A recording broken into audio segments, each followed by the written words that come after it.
শুরু হওয়া এই আন্তর্জাতিক যোগ দিবসের এবছর ৮ম বছর। এই বছরে যে থিম যোগা দেশ নির্বাচনের যে থিম যোগা ফর হিউম্যানিটি, আমাদের যোগা হচ্ছে যে মানবিকতার যে বিকাশ সেটা কিন্তু এই যোগ অভ্যাসের মাধ্যমেই কিন্তু হবে। প্রাণায়াম করার তখনই অধিকারী হব বা তখনই করতে পারবো বা তার থেকে আমরা সুফল পাবো যখন আমরা যে অষ্টাঙ্গ যোগের প্রথম দুটো যে অঙ্গ ইয়ম এবং নিয়ম এইটা আমরা যদি ঠিকঠাকভাবে পালন করতে পারি। আমরা যমের মাধ্যমে কি বলি যে অহিংস, সত্য, আস্তেয়, ব্রহ্মচর্য, অপরিগ্রহ, এই যে পাঁচখানা জিনিস, পাঁচখানা যে সেলফ ডিসিপ্লিন, সেলফ এথিক্স যে আমাদের তৈরি করে, এগুলো কিন্তু আমাদের করতে হবে যাতে আমাদের মনের মধ্যে কোনো রকমভাবে মানে বৃত্তির কোনো রকম ভাবে উৎপত্তি না হয়, মনের মধ্যে কোনো রকমভাবে যেন ডুয়ালিটি না হয়, এবং তার সঙ্গে সঙ্গে নিজের মনের পরিষ্কারের জন্য আমাদের কি করা হয়েছে, নিয়মের কথা বলা হয়েছে। পতঞ্জলি খুব সুন্দর করে বলছেন যে 5টা নিয়ম কি, শৌচ, সন্তোষ, তপ, স্বাধ্যায় আর ঈশ্বর পরিধান। ধীরে ধীরে দুটো হাতকে আমরা বুকের পাশে নিয়ে আসবো, ধীরে ধীরে আলতো করে চোখকে আমরা বন্ধ করব। আমরা প্রার্থনা দিয়ে আমাদের এই ক্লাস, এই অভ্যাস আমরা শুরু করব। শ্বাস নাও, শ্বাস ছাড়ো। ওম সাঙ্গছাদ্যম সাঙ্গরাজ্যম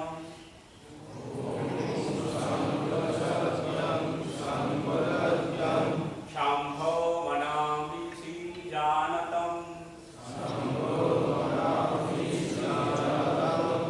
দেবাভাগে যথা পূর্বম সঞ্জানানি উপাসতে।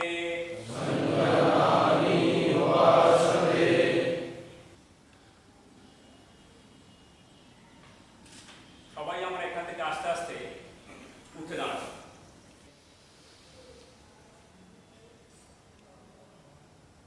Exhale, inhale, exhale. দুটো হাতকে আমরা কোমরের দিকে ভাঁজ করবো, দিয়ে কোমরকে আমরা হাত রেখে কাঁধকে আমরা ঘোরাবো সামনের দিকে, খুব ধীরে ধীরে সোজা রাখবো। কোনো একটা বিন্দুকে ফোকাস করবো আমরা, মেনটেন করে ব্যালেন্স।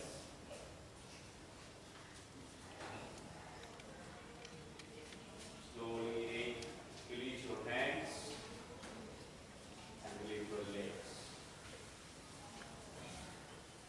And tightly দুটো পাকে সোজা করো, দুটো পাকে লাগিয়ে রাখো, দুটো পায়ে একটু আউটার স্ট্রেচ করো এবং দুটো হাতকে কোমরের পাশে নিয়ে এসো। এটা আমরা বসে থেকে বা সিটিং পোজ আসন করছি। এই আসনের নাম হচ্ছে দণ্ডাসন। আমরা দণ্ডাসন করছি। শরীরকে লুজ রাখো, আমাদের মেরুদণ্ডকে সোজা রাখো, শ্বাস প্রশ্বাস স্বাভাবিক রাখো।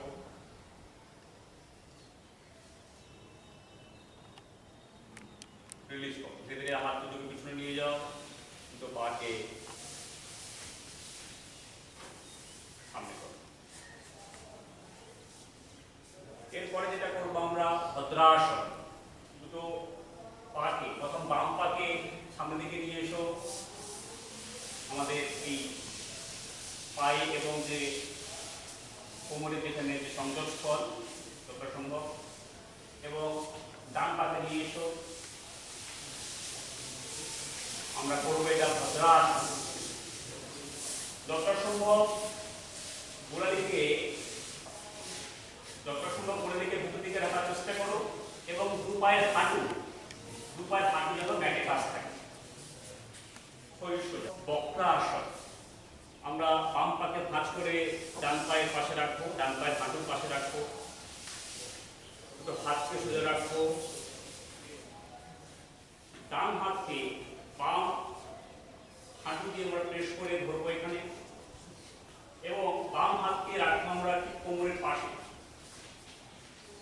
এবং কোমরটাকে আমরা টুইস্ট হবে ঠিক আমরা ডান পাতে ফোল্ড করবো, বাম পায়ে হাঁটুর পাশে নিয়ে আসবো, বাম পায়ের পাতা সোজা থাকবে, দু হাতকে সোজা সামনে দিকে করবো। আমরা একই রকম ভাবে বাম হাতকে ডান হাঁটুকে পাশ দিয়ে আমরা অ্যাঙ্গেল করে ধরার চেষ্টা করবো এবং ডান হাতকে আমরা কোমরের পাশে সাপোর্ট দিয়ে সোজা করে রাখবো এবং টুইস্ট করবো, যতটা সম্ভব টুইস্ট করা যায়।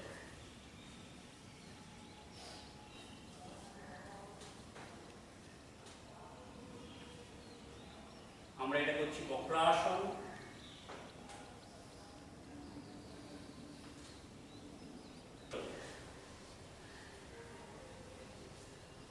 এটাই একমাত্র ব্যতিক্রমী আসন যেটা সবসময় করা যায়, খাওয়ার পরেও করা যায়। বজ্রাসন, শরীর সোজা, দৃষ্টি সামনে।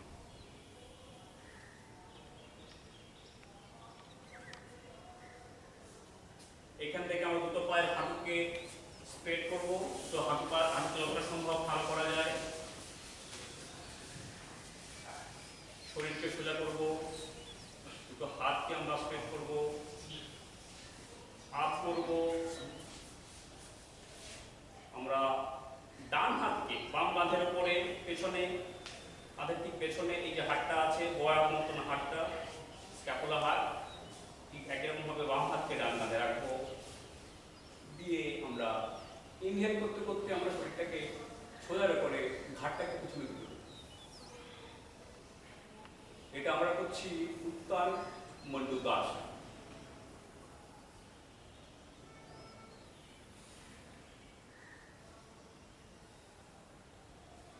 কনসেন্ট্রেট করো কোন অংশ পেশাব করছে এবং যেখানে যেতে পারছো সেখানে শ্বাস প্রশ্বাস স্বাভাবিক। কনসেন্ট্রেট করো কোথায় পেশাব করছে।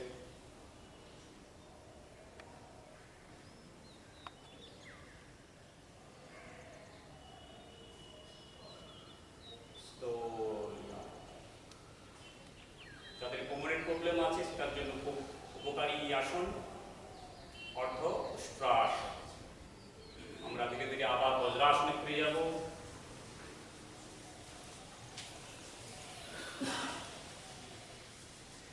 দুটো হাতকে আমরা আপ করবো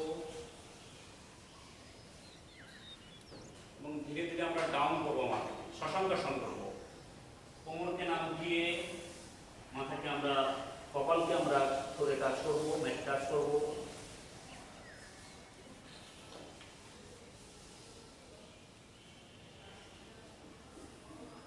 শরীরকে টান টান করবো আমরা।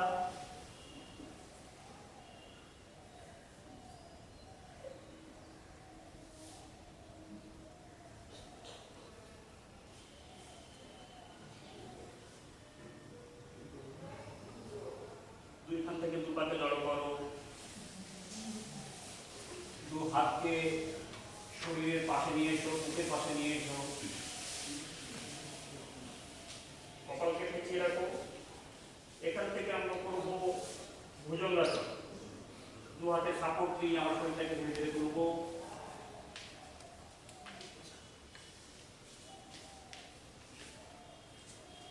দুটো হাত কিন্তু শরীরের কাছে লেগে থাকবে, কাঁধ রিল্যাক্স থাকবে।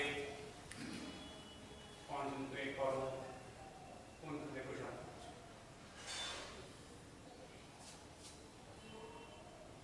One, two, three, four, five. Slowly মকরাসনে ফিরে এসো।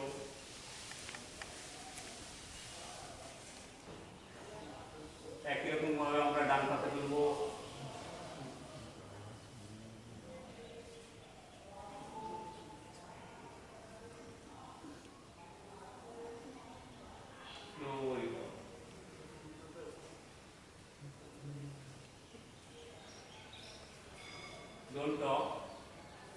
আসন করার সময় কথা বলবে না, কনসেন্ট্রেট করে মাইন্ড কোনখানে পেশাব করছে সেখানে মাইন্ডে রাখো। Slowly up. আমরা সবার আসনে আসবো, দু পায়ের তো বাইরের দিকে থাকবে, দু হাত অর্থকলা অবস্থায় থাকবে, দু হাতের তালু, শরীর শিথিল থাকবে। তুমি সবের মতন, মৃতদের মতন করে আছো।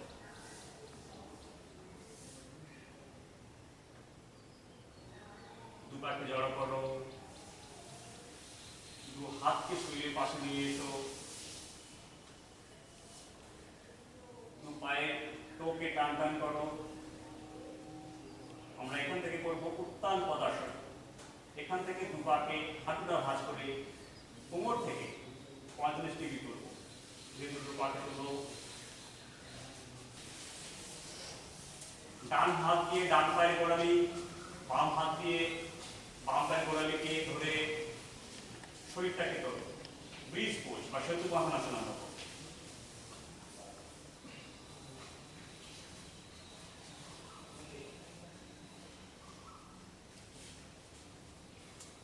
পা সোজা থাকবে, কোমর উঠে থাকবে। এবারে তো হাতকে গোড়ে থেকে নিয়ে এসে কোমরে সাপোর্ট দাও, যতটা সম্ভব করো। ব্রিজে সাপোর্ট দাও।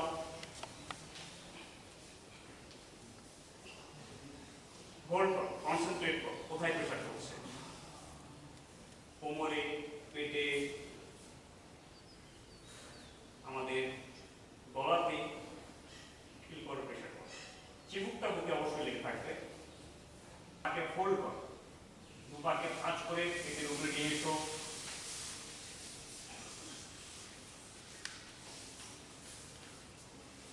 আমরা করবো পবন মুক্তাসন।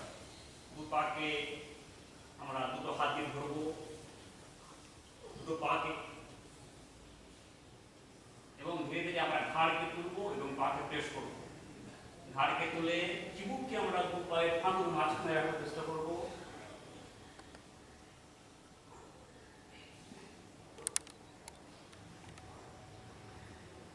আমরা হোল্ড করবো। পবন মুক্তাসন করছি এটা আমরা। আমাদের কারো যদি কোষ্ঠকাঠিন্য থাকে বা কোনো পেটের প্রবলেম থাকে, খুবই উপকারী আসন। আমাদের শ্বাস প্রশ্বাসকে কাজে লাগিয়ে আমাদের লাংসকে পরিষ্কার করা হয় বলে এর নাম হচ্ছে কপালভাতি। এবং এই লাংস পরিষ্কারের মাধ্যমে আমাদের যে ফোরহেড বা কপাল অংশ, এখানে একটা জ্যোতি বা একটা এনার্জি ফ্লো হয়, সেই ফ্লোটার জন্য এই নাম হচ্ছে কপালভাতি। সেই কপালভাতি ক্রিয়া আমরা করব।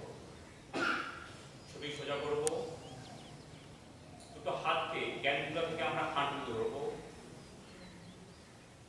আমরা ইনহেল করার পরে অ্যাক্টিভলি আমরা কি করব, এক্সহেল করব, এবং আমাদের পেটের যে অ্যাবডোমেন মুভমেন্ট সেটা সুন্দর থাকবে।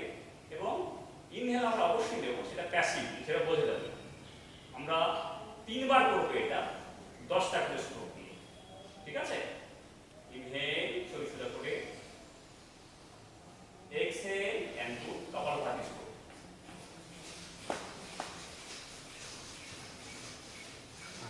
থাকবে এবং বৃদ্ধাঙ্গুলিগুলো থাকবে।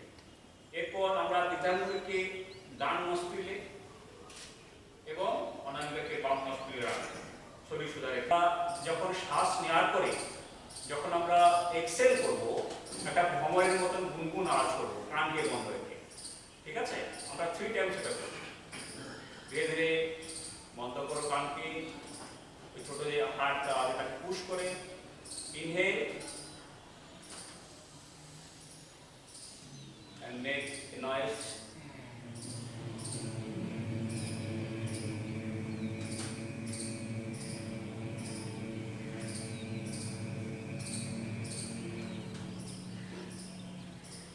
Inhale, ভ্রমরের মতন গুনগুন আওয়াজ হবে।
যোগ দিবস, বিশ্ব যোগ দিবস, এটি একটি বিশেষ দিন।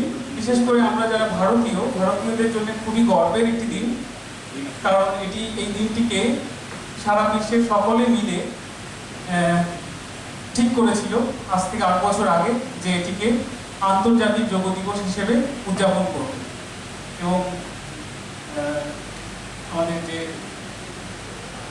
ন্যাশনাল ইউএনের মধ্যে যে কোনো একটি বিষয়ে যে ডিসিশনের ব্যাপারে আমার মনে হয় এখানে সর্বাধিক ভোট ছিল। 193টি দেশের মধ্যে 177টি দেশ, তারা সকলে সহমত পোষণ করেছিল কি হ্যাঁ একটি আন্তর্জাতিক যোগ দিবস থাকা উচিত, এবং সেটি ভারতের প্রস্তাব অনুসারে এই দিনটি স্বীকৃত হয়েছিল এবং সবাই সেটা সহমত পোষণ করেছিল। তো এটি একটি রেকর্ড কি আজ অবধি কখনো ইউনাইটেড নেশনে কোনো একটি বিশেষ ডিসিশনে সবার এত বহুমত দেখা যায়, কোনো বিষয়ে এত বহুমত দেখা যায়। তো এর প্রাসঙ্গিকতা অবশ্যই সবাই মর্মে বুঝেছিল, তাই সবাই এভাবে সহমত পোষণ করেছিল, সবাই এগিয়ে এসেছিল এবং তারপর থেকে ক্রমান্বয়ে 8 বছর হয়ে গেছে এটি উদযাপিত হচ্ছে বিশ্বব্যাপী। তো মূলত ভারতীয় পরিমণ্ডলে আমাদেরকে একটু বিশেষ করে বোঝা দরকার যে যোগ দিবস বা এই যোগের তাৎপর্যটা কি। ভারতের যে আস্তিক্য দর্শন রয়েছে 6টি, তার মধ্যে ন্যায় বৈশেষিক যোগ, সাংখ্য যোগ এবং পূর্ব মীমাংসা, উত্তর মীমাংসা, মোট 6টি আস্তিক্য দর্শন, তার মধ্যে একটি হচ্ছে যোগ। তো মহর্ষি পতঞ্জলি তিনি অ্যাকচুয়ালি এই সূত্রাকারে যোগসূত্র রচনা করেন। সেটি ঐতিহাসিকভাবে কত পুরনো তা নিয়ে প্রচুর বহুমত রয়েছে মনীষীদের মধ্যে। তো কমসে কম 2500-2000 বছর তো হবে, এবং এই 2-2500 বছর আগে তিনি 196টি সূত্র রচনা করেন, যেটি হচ্ছে মূল টেক্সট পতঞ্জলি যোগসূত্র, মহর্ষি পতঞ্জলির রচনা। এবং বলা হয় যে এটি অ্যাকচুয়ালি ওনার কম্পাইলেশন, আগে থেকেই এই বিদ্যাটি ভারতে প্রচলিত ছিল, প্র্যাকটিস ছিল। তিনি এটিকে প্রথম একজন ব্যক্তি যিনি এটাকে কম্পাইল করেন, সেই সূত্রাকারে সেটিকে লিপিবদ্ধ করেন এবং সবগুলোকে এক জায়গায় রাখেন। তো তার যে এই যোগসূত্র, সেখানে 4টি পাঠ রয়েছে, আমি বিশদে যাব না, এবং অষ্টাঙ্গ মার্গ রয়েছে, যম, নিয়ম, আসন, প্রাণায়াম, প্রত্যাহার, ধ্যান, ধারণা ইত্যাদি 8টি রয়েছে, এবং এগুলি পরপর ক্রমান্বয়ে রয়েছে, একটির পরে আরেকটি। তো ওইখানে একটি হচ্ছে আসন। আমরা অনেকেই যেটা ভুল করি,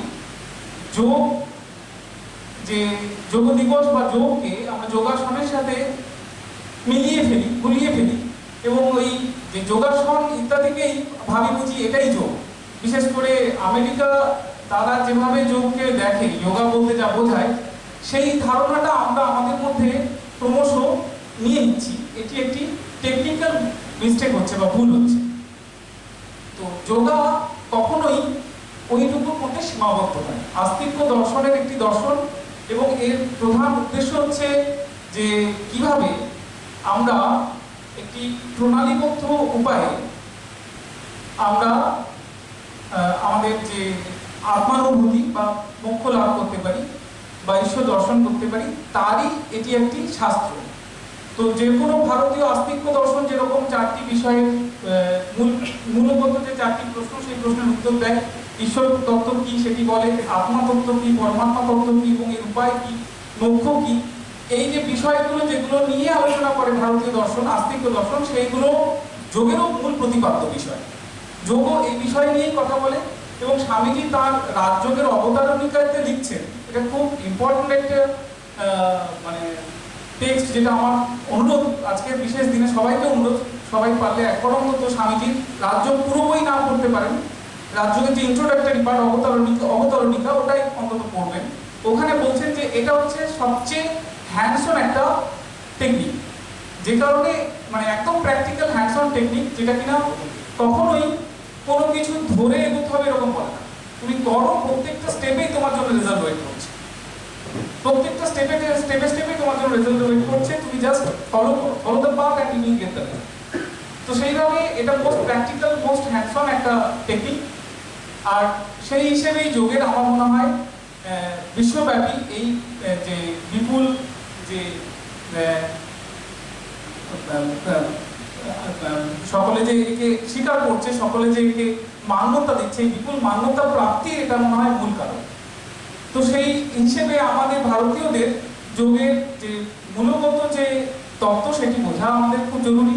এবং এটি যে মানে সাধারণ হাত পা ছোঁড়া এবং প্রাণায়াম কপালভাতি বা ওই শ্বাসের কিছু কাজ আর কিছু যোগাসন সূর্য নমস্কারে লিমিটেড নয়, এটা বোঝা খুব জরুরি। এটি একটি আস্তিক্য দর্শন, এর মূল উদ্দেশ্যই হচ্ছে ঈশ্বর দর্শনের এটি একটি পথ, যে পথ দিয়ে আমরা সেই পথে যাব। এবং এই অষ্টাঙ্গ মার্গ যেটা রয়েছে সেটি প্রত্যেকের উপর নির্ভরশীল, একটির পরে আরেকটি যম নিয়ম করে প্রত্যেকটা পরপর গিয়ে শেষে একজন যোগ যে করছে, যে যোগের পথ অবলম্বন করছে, সে কিন্তু শেষে গিয়ে সেই সমাধির মাধ্যমে সে প্রথমে সবিকল্প এবং পরে নির্বিকল্প সমাধির মাধ্যমে সে তার আত্মানুভূতি হবে। এটাই হচ্ছে মূল উদ্দেশ্য। তো সেই বিষয়টা আমরা আজকে যেন মনে রাখি, এটা আমার আজকে সবার কাছে বিশেষ অনুরোধ। আর আমি বেশি দ্বিধায়িত করবো না, আমাদের মধ্যে রয়েছেন দত্তস্বয়মানন্দজি মহারাজ, রামেন্দ্র মহারাজ, আমাদের সকলের প্রিয়। সবাই আমরা অধীরাগ্রহ হয়ে অপেক্ষা করছি মহারাজের থেকে শুনবো। আর আজকের বিষয়টা আমাদের রজতবাবু রয়েছেন, তিনিও এই বিষয়েরই অধ্যাপক, তো তাদের থেকে আমরা বিশেষ করে ডিটেলে শুনবো। আমি আমার কথা দীর্ঘায়িত করছি না, সবাইকেই আবার আজকের এই যোগ দিবসের শুভেচ্ছা জানাই এবং এই অনুষ্ঠানে সবাইকে স্বাগত জানিয়ে আমার ভাষণ শেষ করছি। নমস্কার। প্রণয়গদিত চিত্তম জীব দুঃখাসহিষ্ণুম ধৃতসহজ সমাধিম চিন্ময়ম কোমলাঙ্গম বিমল পরমহংসম রামকৃষ্ণম ভজামহ।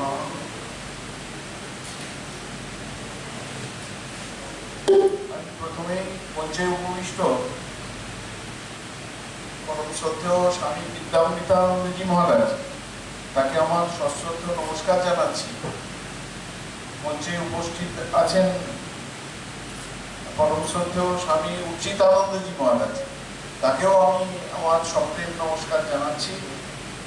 এখানে অনেকে আছেন, আমাদের ব্রহ্মচারী সুভাষ মহারাজ আছেন, ব্রহ্মচারী গিরিশ চৈতন্য মহারাজ আছেন, আমাদের সিনিয়র মাস্টারমশাইরা আছেন, জিবি স্যার আছেন, পিকে স্যার, এইচবি স্যার, আমাদের সৌমেন স্যার, তারপর মুকুল স্যার, রাসেল স্যার, অরুময়, অলি, আরো অন্যান্য মাস্টারমশাই যারা আছেন, চোখে পড়ছে মানে শান্তনু স্যারকে দেখতে পাচ্ছি, সকলকে আমি নমস্কার জানাচ্ছি। এবং আমাদের শিক্ষাকর্মী যারা আছেন তাদেরও সকলকে আমি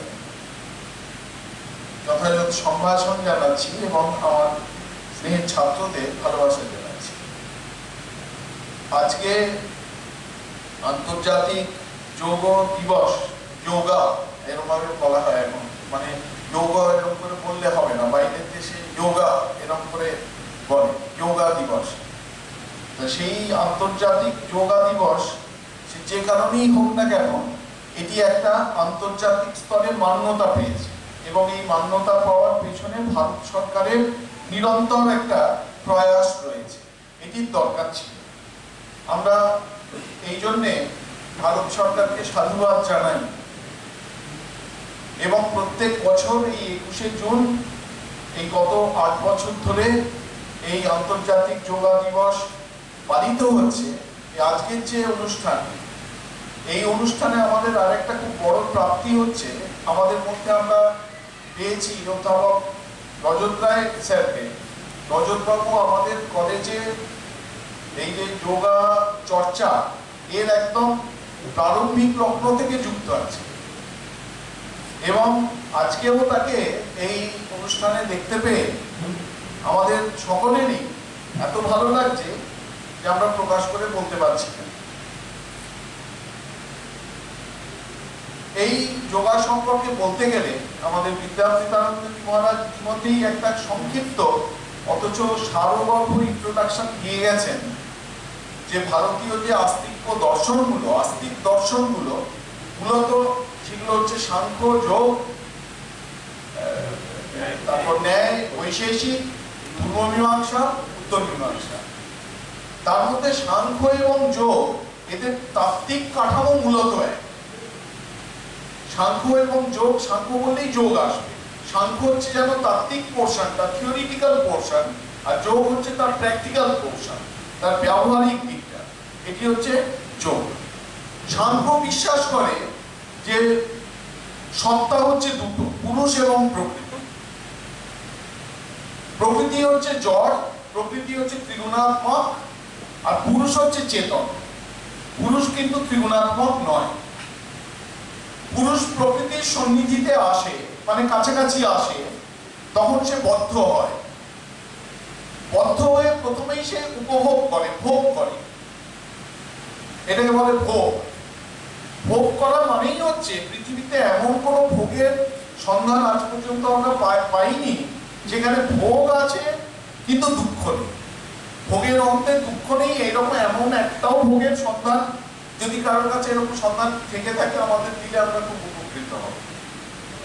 এরকম ভোগ পৃথিবীতে আজকে পাওয়া যায় না যেখানে ভোগ আছে কিন্তু ভোগের অন্তে দুঃখ নেই। মহর্ষি কপিল হচ্ছেন যোগসূত্রের প্রচারক। তিনি হচ্ছেন এই যোগসূত্রকে লিপিবদ্ধ করেছেন। তার শিষ্য ছিলেন আসুরি। সেই আসুরি সংসার করেছিলেন, গৃহস্থ জীবন যাপন করছেন। কপিল, মহর্ষি কপিল গিয়ে জিজ্ঞেস করছেন, ভৌ ভৌ আসুরে, তুমি সংসার করে বেশ শান্তি পাচ্ছ তো? আসুরি বললেন যে হ্যাঁ মহর্ষি, খুব আনন্দ পাচ্ছি। আবার 1000 বছর চলে গেল। 1000 বছর পরে এসে আবার মহর্ষি কপিল জিজ্ঞেস করছেন, ভৌ ভৌ আসুরে, তুমি বেশ সংসার করে শান্তি পাচ্ছ তো? বলছে হ্যাঁ, খুব সংসারে খুব সুখ। আবার 1000 বছর চলে গেল। আবার তৃতীয় 1000 মানে 3000 বছর পরে এসে যখন জিজ্ঞেস করছেন যে ভৌ ভৌ আসুরে, তুমি সংসারে আনন্দ পাচ্ছ তো? তখন আসুরির মুখ শুকিয়ে একদম আংশিক হয়ে গেছে।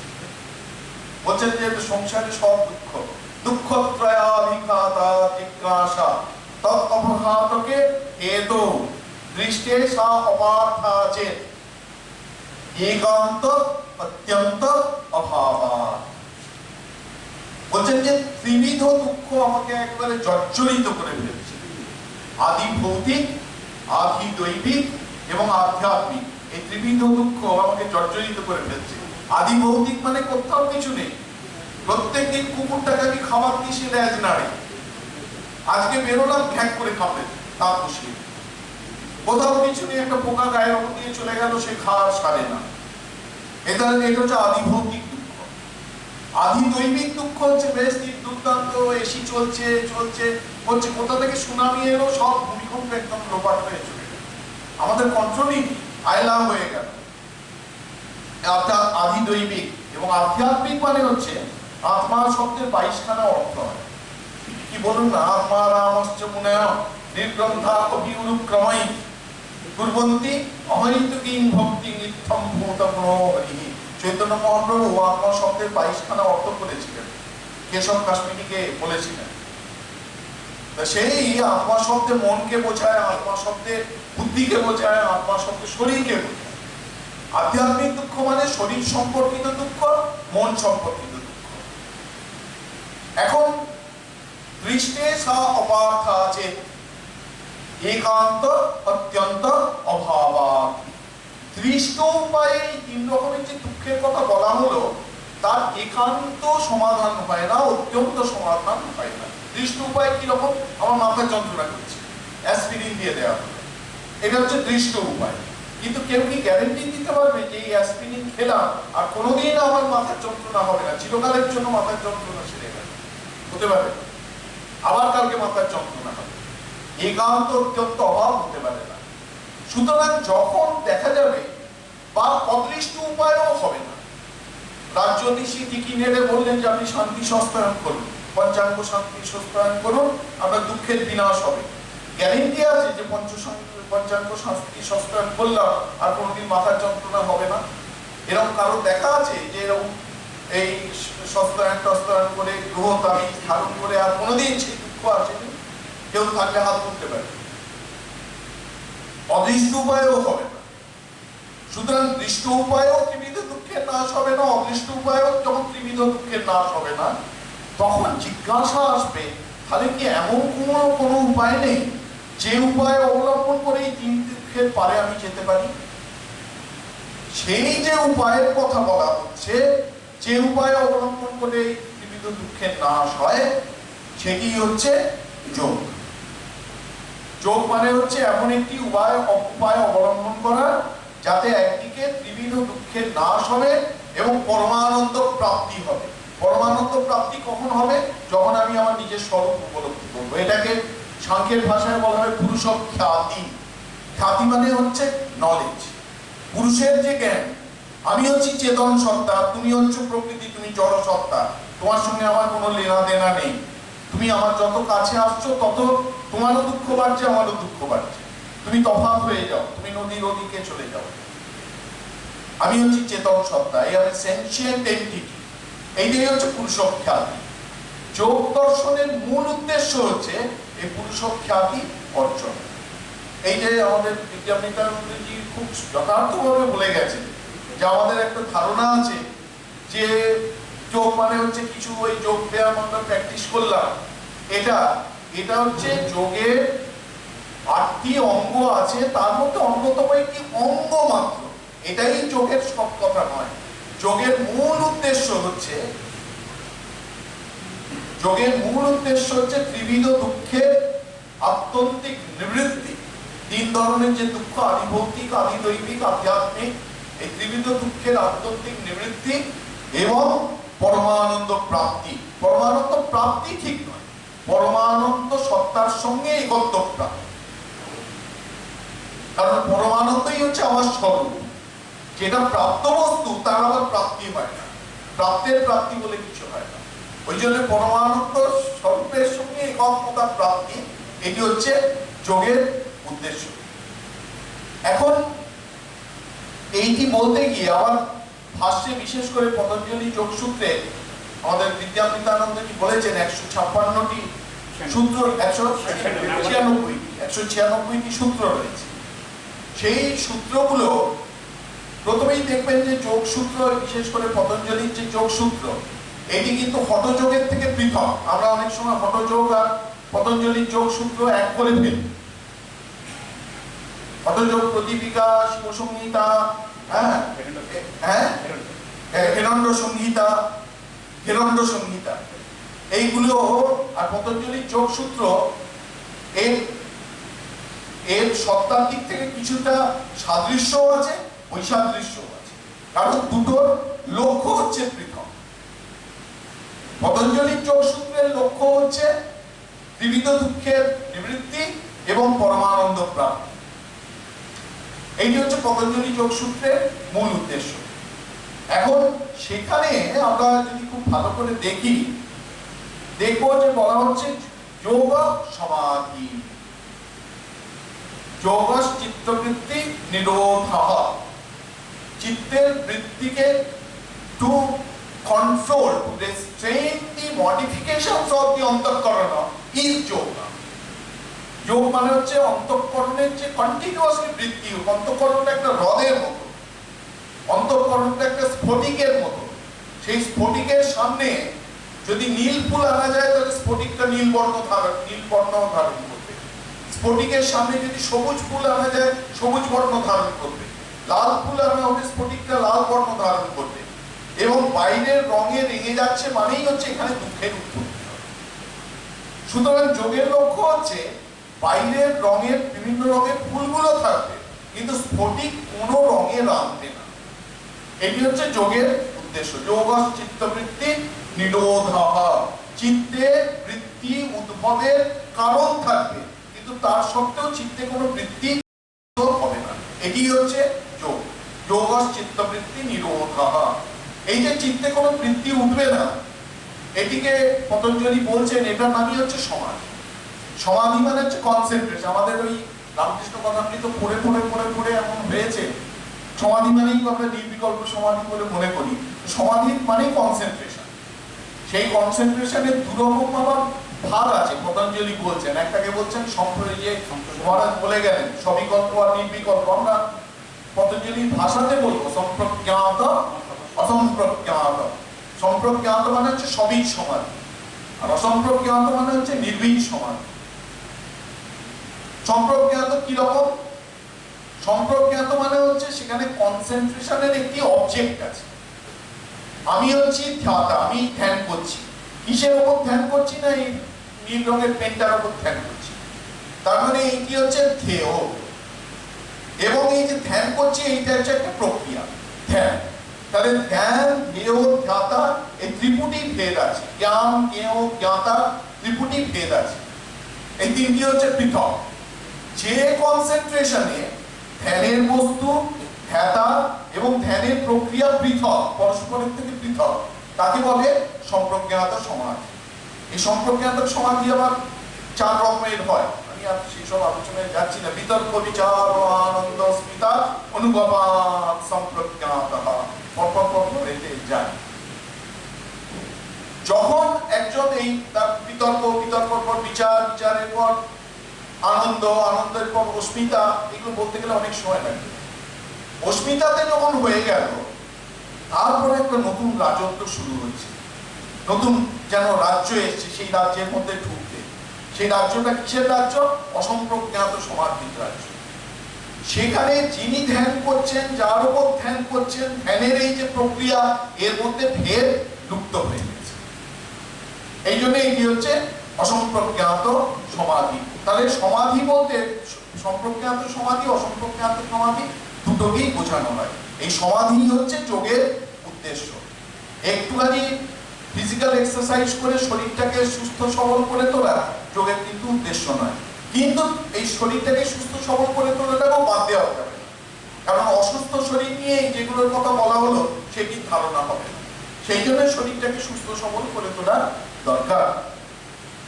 এবার ওই যে অষ্টাঙ্গ যোগের কথা বলা হচ্ছে, ওখানে বলা হচ্ছে যে যোগের যে 8টি অঙ্গ, এখানে আসলে যোগ সূত্র হচ্ছে ইন্ডিয়ান সাইকোলজি, ইন্ডিয়ান ফিলসফি সমস্ত এখানে আছে। ওখানে আমরা আমাদের জীবনের দুঃখ কেন এত সুন্দরভাবে যোগ দর্শন এইসব ব্যাখ্যা করেছে না, মানে সেগুলো খুব গুরুত্ব সহকারে অনুধাবনের যোগ্য। এটা একদম দুঃখের কারণ আমরা মধ্যে যাচ্ছি না, আমরা অষ্টাঙ্গ যোগ সম্পর্কে একটু আলোচনা করছি। বলছেন যে এই অষ্টাঙ্গ যোগ 8টি অঙ্গ যোগে, সেগুলি হচ্ছে কি কি? যম, নিয়ম, আসন, প্রাণায়াম, প্রত্যাহার, ধারণা, ধ্যান, সমাধি। যম, প্রথমেই হচ্ছে যম। যম হচ্ছে একটা ভদ্রলোক হয়ে ওঠার জন্য সমস্ত জাতির সমস্ত মানুষকে এই যম অনুসরণ করতে হবে। অহিংসা, সত্য, স্তেয়, ব্রহ্মচর্য, পরিগ্রহ, যমাহ। এতে দেশ কাল সময় অনবচ্ছিন্না সার্বভৌম মহাব্রতম।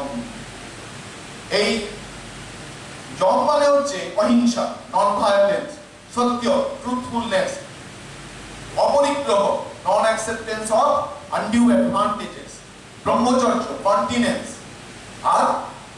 আর হচ্ছে অস্তেয়। অস্তেয় মানে হচ্ছে নন স্টিডি, হ্যাঁ, নন স্টিডি।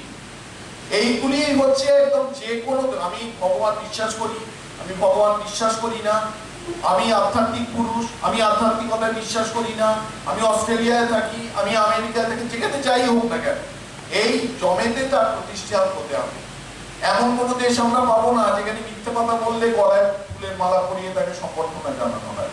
মিথ্যে পার্লামেন্টে দাঁড়িয়ে মিথ্যে কথা বললে, কোর্টে দাঁড়িয়ে মিথ্যে কথা বললে জেলে পুরে দেবে, হিংসার কাজ করলে জেলে পুরে দেবে।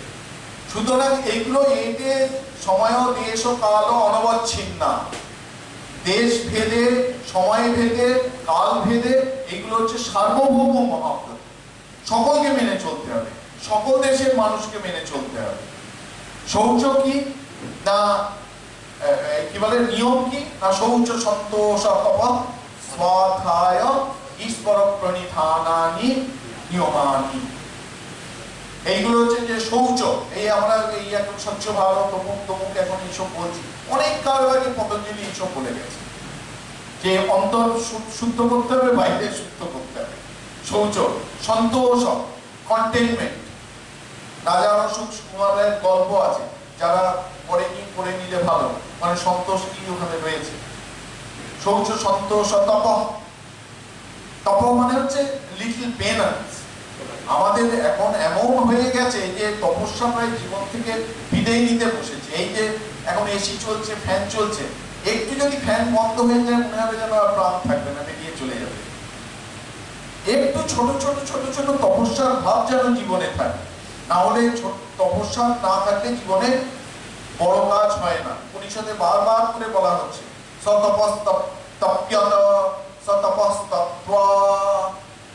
তিনি তখন তপস্যা করলেন। তপস্যা করা মানে শুধু ওই শারীরিক পেনান্স নয়, আমি পূর্বকৃত কোনো আমার পুণ্যকর্ম করা আছে, সেই পুণ্যকর্মের স্মরণ, সেই পুণ্যকর্মের স্মৃতি অর্থাৎ সংস্কারকে পুনরুজ্জীবিত করা হচ্ছে তপস্যা। এইভাবে তপস্যার সংজ্ঞা শঙ্করাচার্য দিচ্ছেন। শুধু তপস্যা থাকতে হবে। তপ স্বাধ্যায়, স্বাধ্যায় মানে হচ্ছে তিনটি জিনিস হয়। এক হচ্ছে ভগবানের নাম জপ করা স্বাধ্যায়, তারপরে সেলফ ইন্ট্রোস্পেকশন হচ্ছে স্বাধ্যায়, আর হচ্ছে ওই শাস্ত্র পড়ে নিজের জীবনের সঙ্গে মিলিয়ে মিলিয়ে মিলিয়ে মিলিয়ে শাস্ত্র পড়া, এটাও হচ্ছে স্বাধ্যায়। এই জন্য স্বাধ্যায় প্র্যাকটিস করতে হয়। আর হচ্ছে ঈশ্বর প্রণিধান। ঈশ্বর প্রণিধান মানে হচ্ছে আস্তিক্য বুদ্ধি। একটা শক্তি আছে, একটা বিশ্বপ্রাণ রয়েছে, সেই বিশ্বপ্রাণ আমার শরীরকে নিয়ন্ত্রণ করছেন, সকলের শরীরকে নিয়ন্ত্রণ করছেন, অণু পরমাণু বিশ্ব ব্রহ্মাণ্ডে যা কিছু সব সেই প্রাণের ক্রিয়া, সেই প্রাণ তাকে নিয়ন্ত্রণ করছে। এই যে বিশ্বাস, এই বিশ্বাস না থাকলে যোগী হওয়া যায় না, যোগ প্র্যাকটিস করা যায় না। এইটিকে ঈশ্বর প্রণিধান বলে। এই যম হলো, নিয়ম হলো, তারপরে আসন। আসন সম্পর্কে খুব বিস্তৃতভাবে শ্রদ্ধেয় রজতবাবু বলবেন, এখানে খুব সুন্দর, এই আমার এত ভালো লাগলো, টপিকটা এত সুন্দর দেয়া আছে। এটা প্রায় আসন সম্পর্কে পতঞ্জলি দুখানা সূত্র ওখানে ব্যবহার করেছেন। একটা হচ্ছে স্থির সুখম আসনম, আর একটা দ্বিতীয় বলছেন প্রযত্ন শৈথিল্যাম অনন্ত সমাপত্তিভ্যাম। এই প্রযত্ন শৈথিল্যাম অনন্ত সমাপত্তিভ্যাম, সেটা নিয়ে ইংলিশ করে এখানে দেয়া হয়েছে। আসন the path of equanimity through effortless effort. Effortless effort, এটা প্রযত্ন শৈথিল্যাম। আমি পদ্মাসনে বসছি, বারবার পা স্লিপ করে নেমে যাচ্ছি, আমার পাটাকে ধরে আনছি, এটা হচ্ছে প্রযত্ন করছি। কিন্তু যেখানে এই প্রযত্নের শৈথিল্য আছে, প্রযত্নের দরকার হচ্ছে না, অটোমেটিক্যালি সেটা হয়ে যাচ্ছে, সেটি হচ্ছে ঠিক ঠিক আসন পদবাচ্য। এবং সেটি হচ্ছে আসন পদবাচ্য যে আসনে বসতে পরে অনন্ত সমাপত্তিভ্যাম, অনন্তে মন হু করে লীন হয়ে যাবে, অনন্ত উদ্ভাসিত হবে, অন্তঃকরণ অনন্তের সঙ্গে একীভূত হয়ে যাবে, তবে সেটি আসন পদবাচ্য।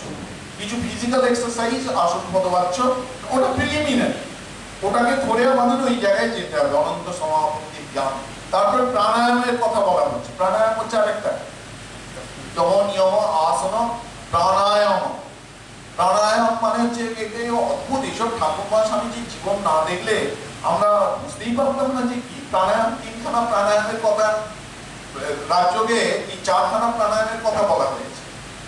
প্রথম বলা হচ্ছে যে প্রথম প্রাণায়াম কি ইনহেলিং, সেকেন্ড প্রাণায়াম হচ্ছে এক্সহেলিং, থার্ড প্রাণায়াম হচ্ছে কুম্ভ।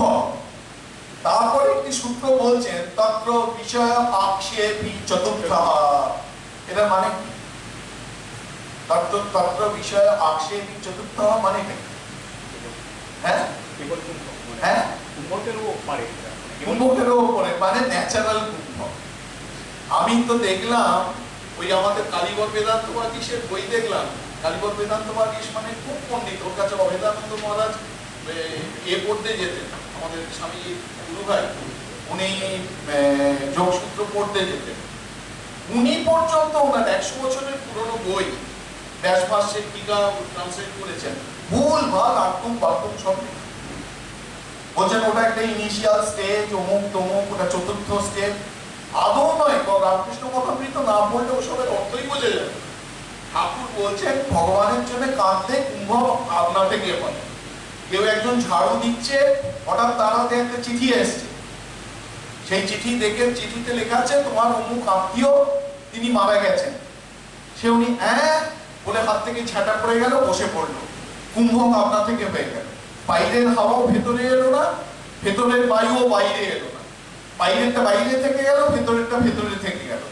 এই যে স্বাভাবিক কুম্ভ, এইটিকে বলা হচ্ছে চতুর্থ। এই ভগবানের জন্য কাঁদলে কুম্ভ আপনা থেকে হয়। এইটি হচ্ছে তত্ত্ব বিষয় আক্ষেপী চতুর্থ। পতঞ্জলি বলছেন এটা। এইসব জিনিস ওই ঠাকুরমা স্বামীজি না এলে আমরা বুঝতেই পারতাম না। সব পণ্ডিতরা লিখে গেছেন, পণ্ডিতদের মতো করে লিখে গেছেন। এই কি বলে ভোজবৃত্তি, ব্যাসভাষ্য, ওসব দেখলে এইগুলোর অর্থ বোঝা যাবে না। স্বামীজি না পড়লে এগুলোর অর্থ বোঝা যাবে না। তারপরে হচ্ছে প্রত্যাহার। আমাদের প্রত্যাহার এখন অত্যন্ত দরকার। মাঠে খেলতে গেলে পড়ার কথা মনে হয়, পড়তে বসে মাঠের খেলার কথা মনে হয়। যখন যেটি করব তখন সেটি করব। আমাদের এই বিদ্যামৃতানন্দজি বসে আছেন, উনি জানেন উনি যে প্রতিষ্ঠানে ছিলেন, বেলঘরিয়া স্টুডেন্টস হোমে থেকে উনি পড়াশোনা করেছিলেন। ওই বেলঘরিয়া স্টুডেন্টস হোমের যিনি প্রতিষ্ঠাতা নির্বেদানন্দজি মহারাজ, তিনি স্বামী ব্রহ্মানন্দ মহারাজের শিষ্য ছিলেন। খুব উচ্চকোটির ব্রহ্মজ্ঞ পুরুষ। সেই সময় দ্বিতীয় বিশ্বযুদ্ধ চলছে। ওনার খুব সাধুদের এক একটা বাই থাকে না, ওনার ওরকম একটা ছিল। দ্বিতীয় বিশ্বযুদ্ধ সম্পর্কে খুব ইন্টারেস্ট ছিল। বড় একটা পৃথিবীর ম্যাপ খুলে আর বিবিসি নিউজ চালিয়ে দিয়ে শুনতেন সন্ধ্যেবেলা। এই অক্ষশক্তি এতটা এত কিলোমিটার এগিয়ে গেছে, মিত্র শক্তি এত কিলোমিটার পিছিয়ে এসছে। উনি পেন্সিলে করে এরকম অ্যারো দিয়ে দিয়ে দিয়ে সব যুদ্ধের হিসেব করতেন। তারপরে বিবিসি নিউজ শেষ হয়ে গেল, তারপর ম্যাপটাকে ফোল্ড করে বগলদাবায় আসনটা নিয়ে ওখানে আমাদের যে মন্দির আছে, সেই মন্দিরে গিয়ে একবারে 2 ঘন্টা 2.5 ঘন্টা পাথরের মতো বসে ধ্যান করতেন। একদিন একজন ব্রহ্মচারী ওকে বলছে, আচ্ছা মহারাজ, আপনি ওই যে যুদ্ধের হিসেব নিকেশ করার পরেই ধ্যান করতে যান, আপনার ধ্যান হয়? মহারাজ খুব আশ্চর্য হয়ে গেলেন, বললেন কেন? আমি তো এই যুদ্ধের হিসেব করবার সময় তো ধ্যানের কথা চিন্তা করি না, বলে চলে গেল। তারপরে যুদ্ধের যখন আমি হিসেব করি তখন যেমন ধ্যানের কথা চিন্তা করি না, ধ্যানের বিষয়ের কথা, তেমন যখন ধ্যান করতে বসি তখন কেন আমি যুদ্ধের কথা চিন্তা করি? এইটি হচ্ছে প্রত্যাহার। যখন যেটা গন্তব্য 16 আনা মন দিয়ে করবো, এই হচ্ছে প্রত্যাহার। এইগুলো সব হচ্ছে বহিরঙ্গ সাধন। যোগ সাধনের অষ্টাঙ্গ যোগের বহিরঙ্গ সাধন হচ্ছে এই 8টা, এই 5টা। আর পরে যে 3টে ধারণা, ধ্যান, সমাধি, এইগুলো হচ্ছে অন্তরঙ্গ সাধন। আমাদের যদি বহিরঙ্গ অন্তরঙ্গ সাধন তো অনেক দূরের কথা। আমাদের এই বিভিন্ন কোর্স ইত্যাদি প্র্যাকটিসের মধ্য দিয়ে যোগের যে নির্যাস, অর্থাৎ এই প্রথম 5টা বহিরঙ্গ সাধন, সেই সম্পর্কেও যদি আমাদের কনসেপচুয়াল আইডিয়াটা খুব স্ট্রং হয়, খুব শক্তিশালী হয়, এবং একটু একটু যদি আমরা নিজেদের জীবনে প্র্যাকটিস করতে পারি, তাহলে আমাদের এই জীবন হেবড়েও হয়ে যাবে, ধন্য হয়ে যাবে। আমরা যে মঙ্গলাচরণ বাচক মন্ত্র দিয়ে শুরু করেছিলাম, সেটি ঠাকুরের সম্পর্কে বলা হচ্ছে। বিতরিতুম অবতীর্ণম। এই ভগবান শ্রী রামকৃষ্ণ কেন অবতীর্ণ হয়েছেন? না জ্ঞান ভক্তি প্রশান্তি। তিনি জ্ঞান, ভক্তি এবং প্রশান্তি এটি বিতরণ করবার জন্য। ওই অনেক সময় জল সত্র, অন্ন সত্র, শিক্ষা সত্র, যারা বিশ্বভারতীতে পড়াশোনা করেছে তারা ওখানে জানবে। সত্র মানে যেখানে বিনি পয়সায় না চাইতেই সবকিছু বিতরণ করা হয়, সেটাকে সত্র বলা হয়। সেরকম ভগবান রামকৃষ্ণদেব ওরকম একটা সত্র খুলেছেন রাস্তার ধারে। সেখানে কি বিতরণ করা হচ্ছে? জ্ঞান, ভক্তি, প্রশান্তি, এইসব বিনি পয়সায় না চাইতেই বিতরণ করা হচ্ছে। বিতরিতুম অবতীর্ণম জ্ঞান ভক্তি প্রশান্তি প্রণয় গলিত চিত্ত। এবার শ্রীরামকৃষ্ণের স্বরূপের কথা বলা হচ্ছে। স্বরূপটি কিরকম? না প্রণয় গলিত চিত্তম জীব দুঃখা সহিষ্ণুম। জীবের দুঃখে যেন প্রেম গলিত রূপ ধারণ করে, মানে আগে মোম ছিল, একটা মোমের পিণ্ড ছিল, তারপরে সেখান থেকে একটা পাখির রূপ দিতে হবে, মোমটাকে গলিয়ে ফেলতে হবে, তারপর পাখির একটা ডাইস অর্থাৎ ছাঁচে সেটাকে ফেলে পাখির রূপ দিতে হবে। সেরকম এই প্রণয় গলিত চিত্তম জীব দুঃখা সহিষ্ণুম, এমন একটা রূপ দরকার যে রূপটা জীবের দুঃখকে সহ্য করতে পারবে, জীবের দুঃখে সান্ত্বনা দিতে পারবে। সেই জন্য প্রেমকে গলিয়ে এরকম শ্রীরামকৃষ্ণ মূর্তি নির্মাণ করা হয়েছে। প্রণয় গলিত চিত্তম জীব দুঃখা সহিষ্ণুম ধৃত। এবং এমন একটা রূপ ধরেছেন, সেটা কিরকম রূপ? ধৃত সহজ সমাধি। আমরা এই যে সমাধির কথা এত তাত্ত্বিক কূট কচালি, এই ব্যাসভাষ্য, ভোজবৃত্তি, অমুক তমুক, কিন্তু তার হচ্ছে সহজ সমাধি। সমাধি হচ্ছে তার সহজ রূপ, যে সমাধিতে উত্তীর্ণ হওয়ার জন্য আমাদের অষ্টাঙ্গ যোগ, এটা ওটা সেটা কত কিছু করতে হয়, নাক মুখ টিপে প্রাণায়াম করতে হয়। সেই সমাধি, সেটা হচ্ছে তার কাছে অত্যন্ত সহজা অবস্থা। ধৃত সহজ সমাধিম এই চিন্ময়ম কোমলাঙ্গম বিমল পরমহংসম রামকৃষ্ণম ভজামহ। সকলকে যথাযোগ্য সম্ভাষণ জানিয়ে শেষ করছি। আজকের এই আন্তর্জাতিক যোগা দিবসে আমরা এতক্ষণ মন্ত্রমুগ্ধের মতো পূজ্যপাদ মহারাজের কথা শুনছিলাম। মহারাজ যোগ দর্শনকে কিভাবে উপলব্ধি করেছেন এবং তার সঙ্গে ঠাকুরের যে ভাব, ঠাকুর যে একেবারে যোগ সমাহিত, শ্রী ভগবানের অবতার রূপ, সেটিকে মহারাজ কিভাবে প্রস্ফুটিত করলেন। যোগা যে actually constant communion with our real self, Maharaj আমাদের কাছে তুলে ধরলেন। পূজ্যপাদ শ্রীমৎ স্বামী দত্তস্বরানন্দজি মহারাজের চরণে আমাদের আবনী সাষ্টাঙ্গ প্রণাম এবং কৃতজ্ঞতা জ্ঞাপন করছি। Good afternoon, everybody. On the dais, Honorable Swami Dottaswarananda Maharaj,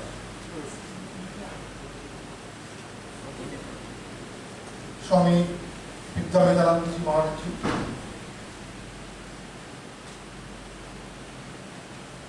उपस्थित Swami Uchidananda Ji Maharaj, and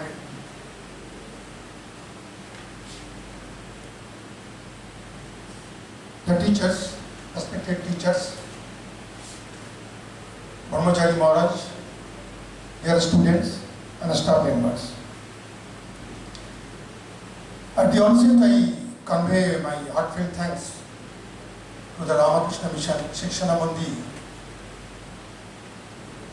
to invite me, to involve me in this. So asana is one of them, and accordingly I thought that yes, a topic that may be a good one for mainly for the students, those who are present and studying in this course, the postgraduate diploma in yoga education, or postgraduate diploma in counseling, or BA and MA. So it will be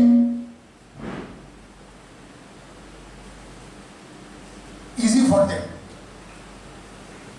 And as far as I am concerned, it will be easy for me also to address.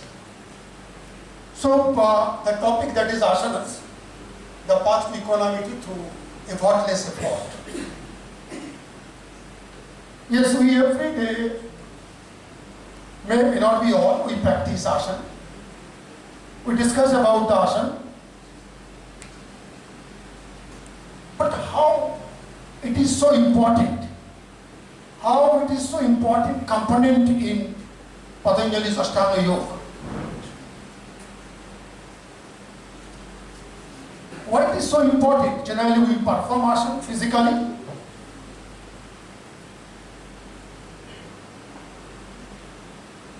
and we feel that that is the end. The purpose of asana is to do some posture, various asanas that have been described in various yogic literature, and performing those asanas is the end, and that is asana. This concept is actually wrong. That you have to understand. Until and unless we understand what is asana, what does it mean, at what state we should be while performing asana, we cannot justify it while performing asanas. So, keeping in mind, I have planned to discuss on this small area, that is the asana, the path to equanimity through effortless effort. Now the key word is here, the equanimity. Yeah, you see the picture. it's balanced. The base is broad, equated in both the sides, not inclined in one side or other side. It's a balanced state. Okay, let me go to the next slide. Now, if we find the meaning of equanimity in English dictionary, we find, the Webster dictionary, we find that evenness of mind, especially under stress. Evenness of mind, samatha, plain, straight. It's not like the heart beating, up, down, up, down, up, down. No, it's even. When that kind of mind state, when it will be? When we are under stress. That means when even we are under stress, our mind is straight, balanced, not inclined, not subjected to infliction of any thoughts.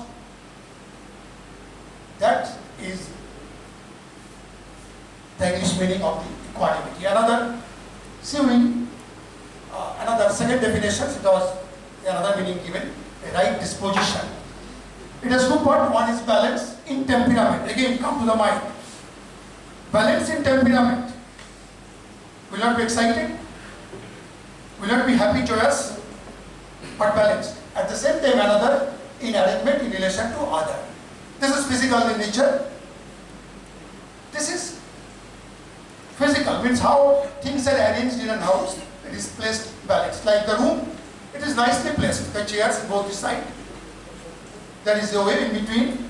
There is gas. Everything looks very nice, arranged. So this is in physical. Now we see in Buddhism also, we find the equanimity is also there. And in Pali it is upekha, and in Sanskrit upeksha. As a spiritual virtue, upeksha means stability in the face of fluctuation of worldly fortune. Worldly fortune? What are those worldly fortune? Maybe those are good, happy, joy. Then if you get some wealth. So, the spiritual virtue, the upeksha means stability in the face of fluctuations of worldly fortune.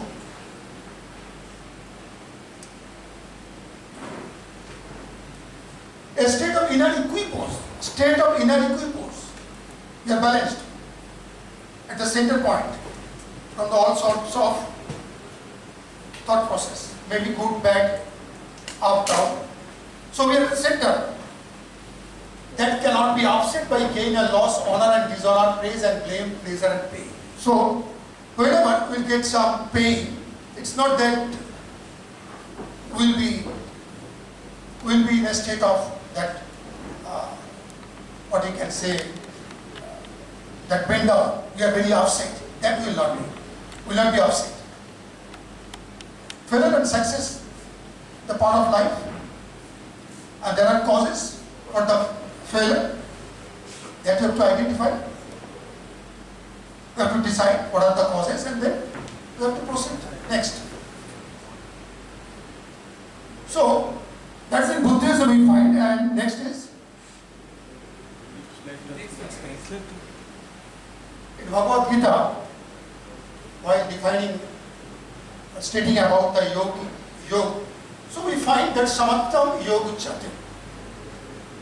That means equanimity, balanced, equipoise. Again the word comes there, that equanimity. Here the same thing also comes, samattam yoga chati.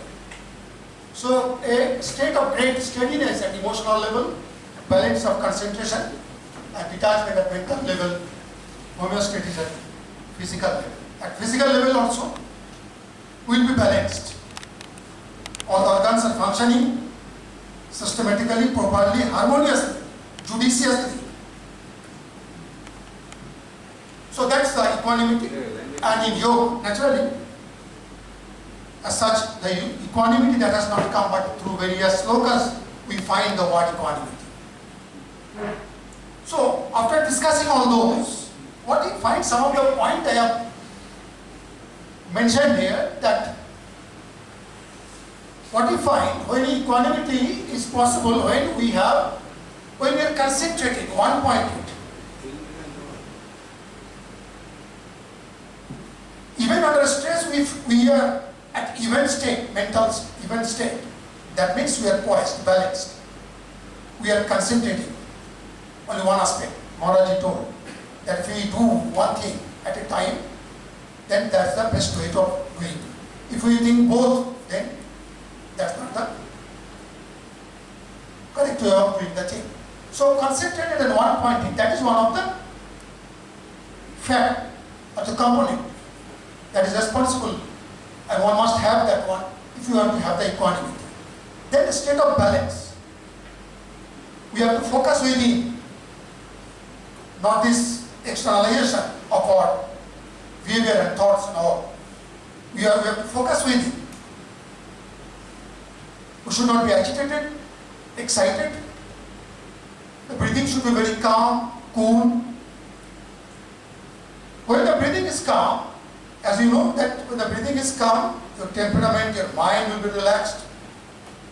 As soon as various thoughts upset that comes in our mind, that affects on our breathing. And breathing process either will be slow or will be fast, it gets affected. So when we are balanced, breathing is also very calm. Next is,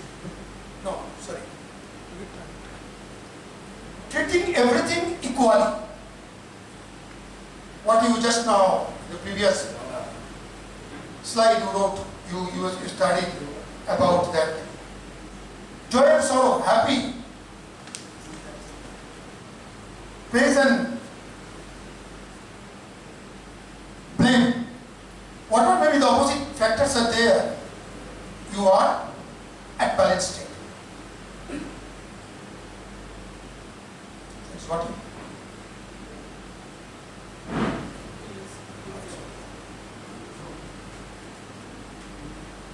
So treating everything equally. Next, state of being at peace. Not overly active, not overly passive. So, if we find these are the at least minimum that component that one must have when we have the equanimity.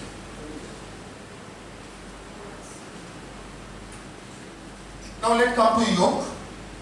So already it has been discussed that Yoga Chitta Maharaji told that Yoga Chitta Vritti Nirada,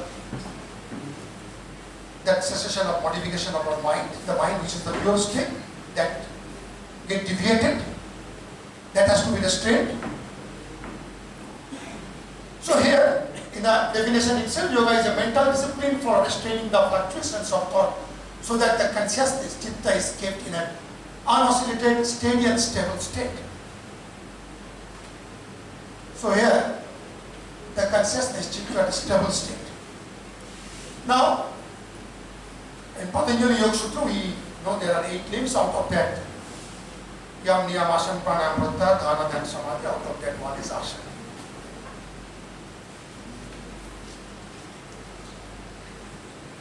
The chapter 2, Sloka 46, it has been defined Asana.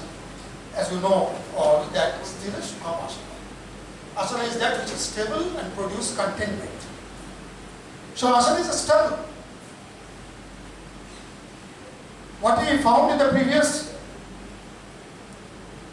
that slide, what should be the component when we have the equanimity? We must be stable, mentally, physically, emotionally. You have to be stable. So here the asana is that which is stable, still. Stable at mental level, stable at physical level also. Now if we see these images, the final postures of the various asana. As you know that there are 3 types of asana: meditative, cultural and relaxative. You are aware about that, might be. So meditative, you know that the posture when we adopt and go for the concentration or meditation, for that purpose we sit, we use in meditative asana, like Padmasana, Vajrasana, Sukhasana, Swastikasana. We sit meditative position, meditative posture, that asana. That asana is a stable. As far as from the outwardly physical level is concerned, that is stable because the base is very broad and the spines are in proper shape. That means there are 4 curvatures that are maintained. Body is at perfect balance. The center of gravity came down.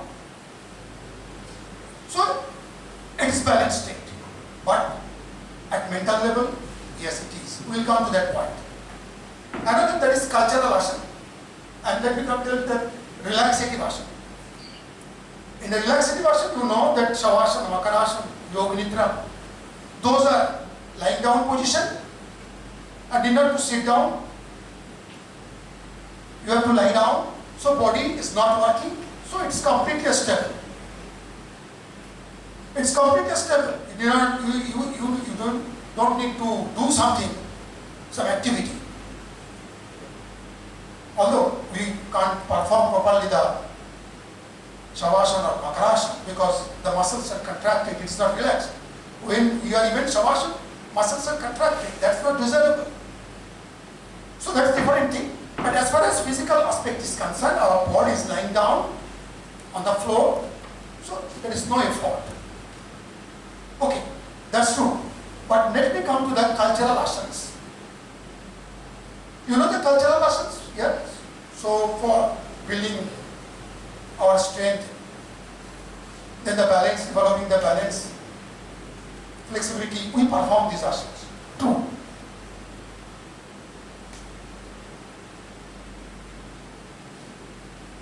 But when you see the final posture of asana,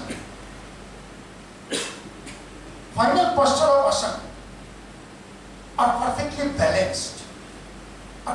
balanced. Maybe if I am doing today's asana will be very awkward, I will shake, I will be timid. So that's not the asana. But I am telling those who are practicing months together, years together, and they are performing asanas correctly, that time it will be properly balanced out when the performer is at the final posture. There is stability as far as physical aspect of balance is concerned. That I want to mean it here. So, you see, the various postures here there, you find this Setubandhasana, Pavan Muktasana, all those you will find that at the final posture it is unbalanced. That's not our purpose. Our purpose is at mental level. So, let me come to that. While further discussion, we will not, our thought process will be cut off and we will not think external. We will be concentrating within. We will be concentrating within. See, most of the time we don't think about ourselves. We don't think internally. Always thinking about external. But as soon as you control what is happening in our breathing, what is happening in our breathing, that nostril,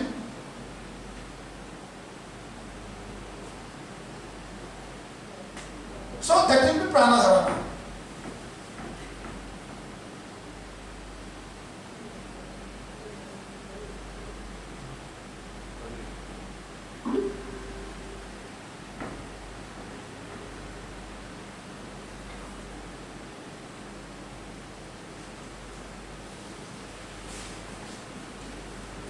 Next, another important term, that is Mahahidhanusandhana. Mahahidhanusandhana, that's another one. What is that? What I was telling you, one is advised to cultivate an oceanic feeling. A feeling as if one is just a drop in the vast ocean. At the final portion, you must have this kind of thought. When you have fixed thought, this state, no thought, sorry, you will be in this state, there will not be any that unrest. at any level, emotional, mental, and physical level.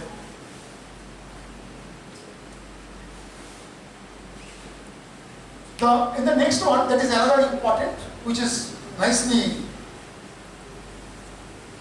described, that is in the 48, chapter 2, Tata Dandana Vigata.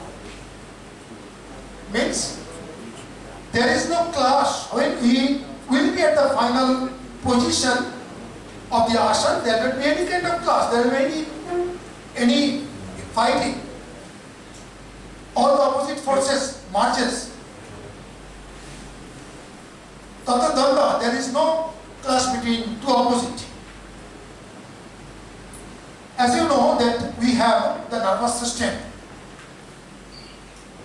especially the body, that which is controlled, the internal organs are controlled by the autonomic nervous system, our heart breathing, our digestive system, excretory system, the circulation, everything is going, moving on automatic. We don't concentrate. And that's not correct. We must be aware about that. As long as we will be aware, as soon as we will be aware, we will be able to know ourselves. We will be at a balanced state. So, as you know that there is sympathetic and parasympathetic, one is facilitator and the inhibitor. Both, when is in some sympathetic is increasing and another is decreasing. These two are integrated. That's the interesting. These two are integrated when you are final position of the asana. As you know that in the muscle we have the agonist and antagonist. One is contract, another relaxed. These two opposite also functioning judiciously. There is no clash. That means there is no stress, there is no tension. When there is no stress, there is no tension, we will have at the peace and the balanced state. The equanimity will prevail at the final posture. So, there is integration, there is harmony, and no stress and no strain. Asana overcome the internal disturbance like Angamajata, the big shape and all those. Whatever the tension, stress and all those will be there, that disturbs our mind and that actually the causes of our the imbalances, those will not be there. Those stress and strain will not be there.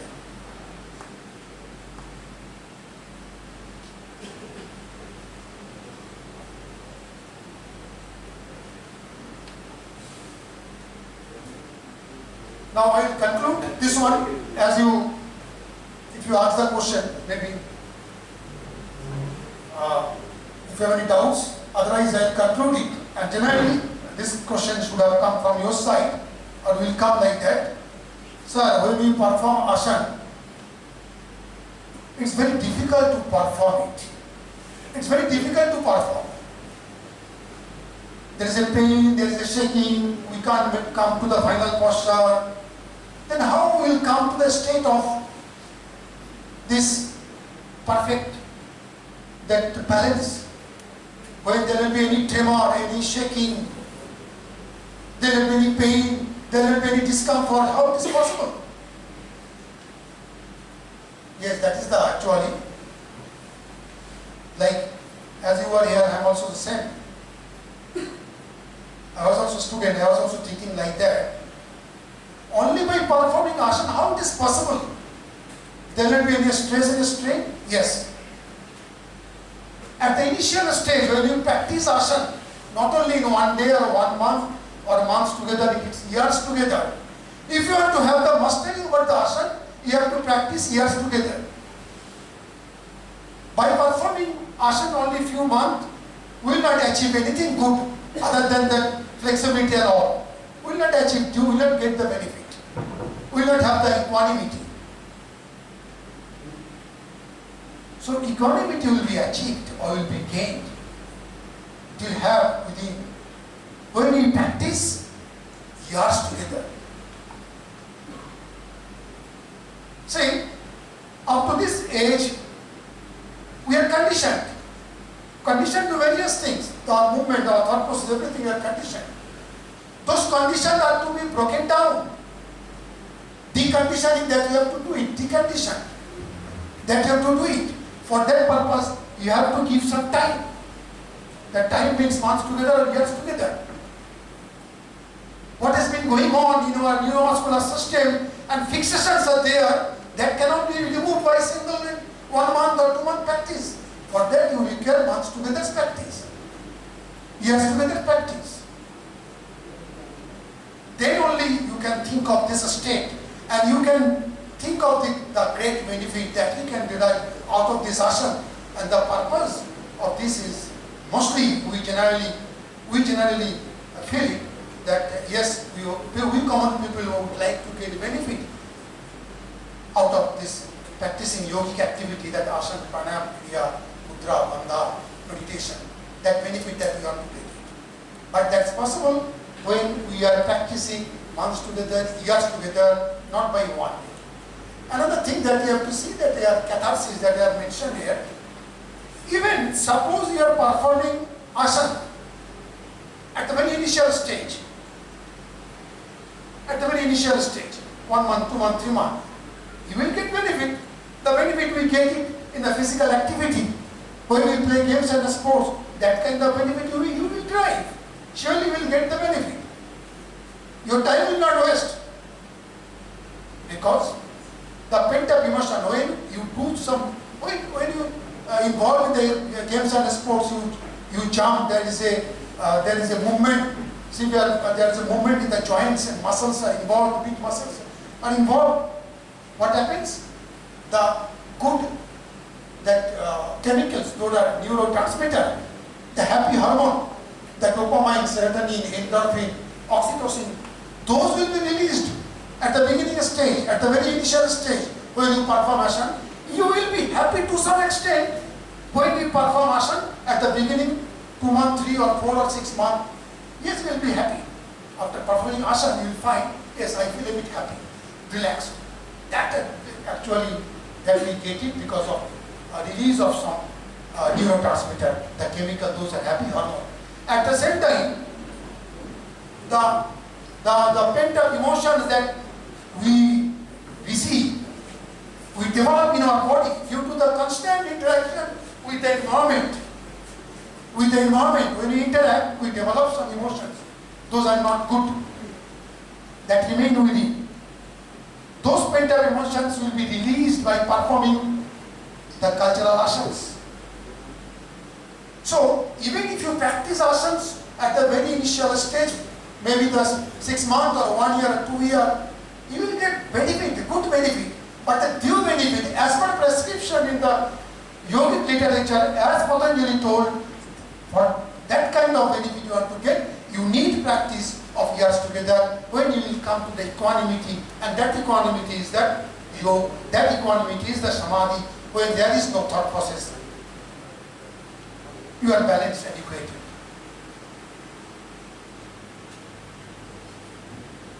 Okay, with that I conclude the discussion. It's a very common one. I am not the person who analyze it philosophically, but as far as that physical aspects are concerned that I have described, if you have any kind of question, you can ask. আজকে আমাদের আন্তর্জাতিক যোগা দিবসের যে বিশেষ আলোচনা, সেখানে আলোচনার দুটি জায়গা আমরা দেখার চেষ্টা করেছি। যোগার যে দুটি school, Patanjali Yoga Darshan, which deals with the mind, and Hatha Yoga, which teaches us how we will be able to keep our health in order. এই হঠ যোগার এই জায়গাটাকে ডক্টর রায় সুন্দরভাবে দেখানোর চেষ্টা করেছেন। আমরা শিক্ষণ মন্দির পরিবারের পক্ষ থেকে তার কাছে ঋণী, তার প্রতি আমাদের শ্রদ্ধা এবং প্রণাম। আর পাতঞ্জল যোগ দর্শনের যে জায়গা, কি করে আমরা আমাদের মন, চঞ্চল বিপদগামী মনকে শান্ত, শুদ্ধ, শুভতগামী করবো, একাগ্র করবো, এবং যোগার যে মূল জায়গা, সেইটি আমাদের সামনে একেবারে আমাদের শাস্ত্রমথিত কথা বিশ্লেষণ করেছেন পূজ্যপাদ শ্রীমৎ স্বামী তত্ত্ব স্বরূপানন্দজি মহারাজ। এবং পূজ্যপাদ মহারাজ যোগার মধ্যে যোগার যে একেবারে চূড়া আছে অষ্টাঙ্গিক যোগ দর্শন সমাধি, যম নিয়ম আসন প্রাণায়াম প্রত্যাহার ধারণা ধ্যান সমাধি, সেই সমাধি ভগবান শ্রী রামকৃষ্ণ দেবের দিব্য জীবন কিভাবে অতি সহজ লাভ করছে। তো হাই তুলতে তুলতে ভগবানের নাম করলে ঠাকুর সমাধিস্থ হয়ে যাচ্ছে। মহারাজ তার অত্যন্ত মূল্যবান এবং মহারাজ বাগ্মী আমরা জানি, দীর্ঘদিন পরে আমরা মহারাজের এইরকম একটি প্রকাশ্য ভাষণ শুনতে পেলাম, আমরা অত্যন্ত আনন্দিত, কৃতজ্ঞ তার কাছে। আমাদের 28 এপ্রিল 2022 বৃহস্পতিবার যোগা কুইজ কম্পিটিশন হয়েছিল। সেই যোগা কুইজ কম্পিটিশনে আমাদের 5টা রাউন্ডে এই কুইজ কম্পিটিশন হয়েছিল এবং 5টা রাউন্ডে যে টপিক গুলো ছিল, ফার্স্ট রাউন্ডে টপিক ছিল fundamental ideas on yoga, second রাউন্ডে টপিক ছিল শ্রীমদ্ ভগবত গীতা, থার্ড রাউন্ডে টপিক ছিল যোগা দর্শন, ফোর্থ রাউন্ডে টপিক ছিল যোগিক পার্সোনালিটি আইডেন্টিফিকেশন, এন্ড ফাইনাল রাউন্ডে টপিক ছিল আসানাস মুদ্রাস প্রাণায়ামাস আইডেন্টিফিকেশন। এই 5টা রাউন্ডে আমাদের যে কুইজ কম্পিটিশন হয়েছিল, সেই কুইজ কম্পিটিশনে 3টি গ্রুপ ফার্স্ট সেকেন্ড থার্ড হয়েছে। আমরা গ্রুপ ওয়াইজ ডাকবো এবং গ্রুপের যারা উইনার্স তাদেরকে আমরা ডাকবো, তারা কালেকটিভলি আসবে ডায়াসে এবং আমাদের পূজনীয় মহারাজ এবং শ্রদ্ধেয় ডক্টর রায় অধ্যক্ষ মহারাজ, পূজনীয় অধ্যক্ষ মহারাজ পরীক্ষা নিয়ামক মহারাজের কাছ থেকে পুরস্কার গ্রহণ করবেন। আমি প্রথমে ঘোষণা করছি গ্রুপ এ, সুব্রত জানা, সম্রাট হালদার, নির্মল সরকার, এরা সবাই পিজি ডিপ্লোমা কোর্স যেটা যোগা এডুকেশনের তার প্রশিক্ষণার্থী। পিজি যে গ্রুপ তাকে ডাকছি, তাদের নিত্যানন্দ মান্না, ঋষি কুমার আচার্য, সত্যব্রত ভট্টাচার্য, জ্যোতির্ময় রায়, এরা দ্বিতীয় হয়েছে। এই দ্বিতীয় গ্রুপের হাতে পুরস্কার তুলে দিচ্ছেন শ্রদ্ধেয় ডক্টর রজত রায় মহাশয়। এরা সকলেই বিএড সেকেন্ড সেমের প্রশিক্ষণার্থী।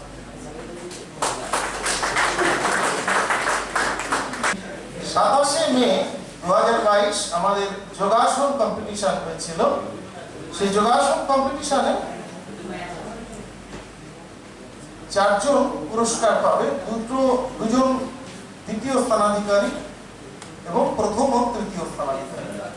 প্রথম হয়েছে Shubhendu Pandit, PG diploma course yoga education. Shubhendu পণ্ডিতকে মঞ্চে আহ্বান করছি। শুভেন্দু পণ্ডিত পরবর্তী জ্যোতির্ময় রায়, বিএড ফার্স্ট ইয়ার প্রশিক্ষণার্থী, তার হাতে পুরস্কার তুলে দিচ্ছেন অধ্যাপক ডক্টর রজত রায় মহাশয়।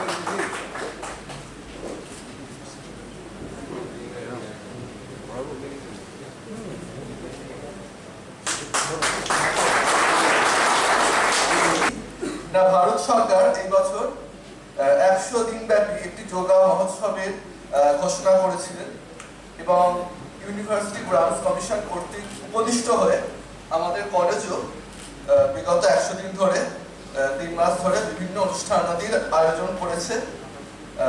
সেটির একটি বিবরণ শরণ স্যার দিয়েছেন। আজকে সেই যোগা মহোৎসবে আজকে কনক্লুডিং সেরেমনি, সেই অনুষ্ঠানটি দুটি ভাগে হয়েছে। সকালে কমন যোগা প্রোটোকল হয়েছে এবং দ্বিপ্রাহরিক যে অনুষ্ঠানটি এখন চলছে, এটির মাধ্যমেই আমাদের অনুষ্ঠানটি সমাপ্ত হবে। যদিও এর পরে ওয়ার্ল্ড ম্যাগাজিন উদ্বোধিত হবে, কিন্তু প্রকৃতপক্ষে তারপরে ভোট অফ থ্যাঙ্কস দেওয়ার ক্ষেত্রে একটি টেকনিক্যাল প্রবলেম থেকে যায়, সেই জন্য ভোট অফ থ্যাঙ্কসটা আলাদা হয়ে যাচ্ছে। সেই জন্য এখানেই সমাপ্ত হচ্ছে, এইভাবেই ধরে নেওয়া যেতে পারে।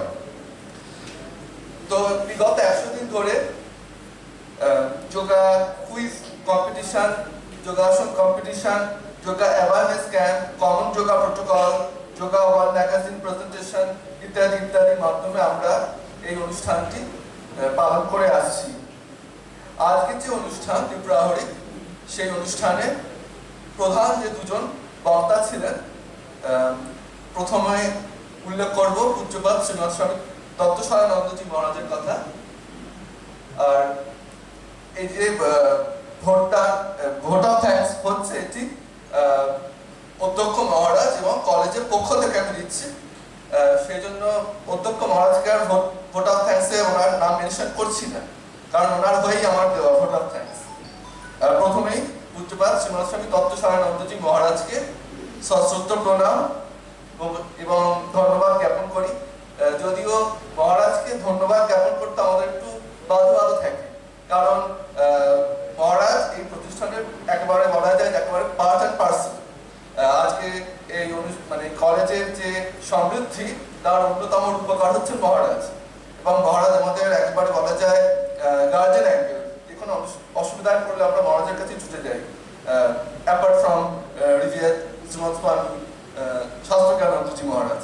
সুতরাং তবুও যেহেতু আনুষ্ঠানিকভাবে ধন্যবাদ জ্ঞাপন করতে হয়, সেই জন্য পূজ্যপাদ মহারাজকেও শ্রদ্ধা এবং ধন্যবাদ জ্ঞাপন করছি। মহারাজ খুব সুন্দরভাবে পাতঞ্জল যোগসূত্র ও অন্যান্য বিভিন্ন প্রসঙ্গ টেনে এনে যোগার একটি দিকের প্রতি আমাদের মনকে আলোকিত করেছেন। দ্বিতীয় বক্তা হলেন doctor Rajat Roy. Doctor Roy dean of students, Jadavpur university, Kolkata, এবং তার সাথে সাথে আমাদের যে ডিপ্লোমা কোর্স আছে যোগা এডুকেশনের, সেখানকার গেস্ট ফ্যাকাল্টিও বটে। ডক্টর রায় বলেছেন যে বিষয়টি নিয়ে, সেটি হচ্ছে asanas the path of equanimity through effortless effort. সে বিষয়ে উনি খুব সুন্দরভাবে ওনার বক্তব্য উপস্থাপন করেছেন, আমরা সমৃদ্ধ হয়েছি। এছাড়া ধন্যবাদ জানাই আজকের এই যে ত্রিপুরাহরি অনুষ্ঠানের শুভ সূচনা করেছে যে সমস্ত ছাত্র ভাইরা উদ্বোধনী সঙ্গীতের মাধ্যমে, তাদেরকে সেখানে বিএড দ্বিতীয় বর্ষের দেবরূপ দাস ও সৌরভ সরকার এবং এমএড দ্বিতীয় বর্ষের প্রসূন সাহা, তাদেরকে ধন্যবাদ জানাই।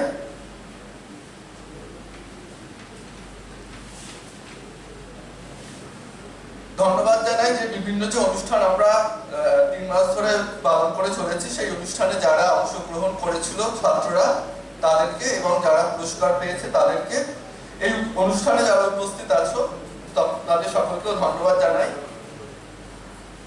এখানে উপস্থিত আছে যে সমস্ত শিক্ষক মহাশয়রা, তাদেরকে প্রত্যেককে ধন্যবাদ জানাই।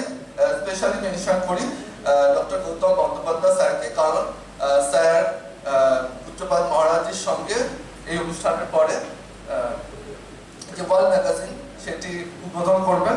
এছাড়া সোমেন দত্ত স্যার, মাহাতো স্যার এবং রতিনপুরি স্যারকেও ধন্যবাদ জানাই, তারা বিভিন্ন যে কম্পিটিশন হয়েছে সেখানে জাজেস ছিলেন তারা।